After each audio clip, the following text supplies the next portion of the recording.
పూర్వం కాశీ యాత్ర చేసేవారు. ఇప్పట్లా కాదు, ఈ సౌకర్యాలు లేవు. విమానాలు కాదు, బస్సులు కాదు, రైళ్లు కాదు, ఏమీ లేవు. ఎలా చేసేవారు తెలుసా? ఓ నలుగురు మిత్రులు అనుకుని బయలుదేరేవారు. నడకే, కాలినడకే.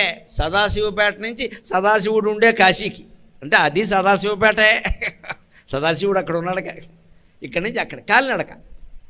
ఎలా వెళ్ళేవారో తెలుసా? సదాశివపేట నుంచి బయలుదేరి కొంచెం రాజమార్గం ఎక్కి ఆ సంగారెడ్డి దగ్గరికి ఎక్కడికో రాగానే ఆగిపోయేవారు. చీకటి పడేది కదా.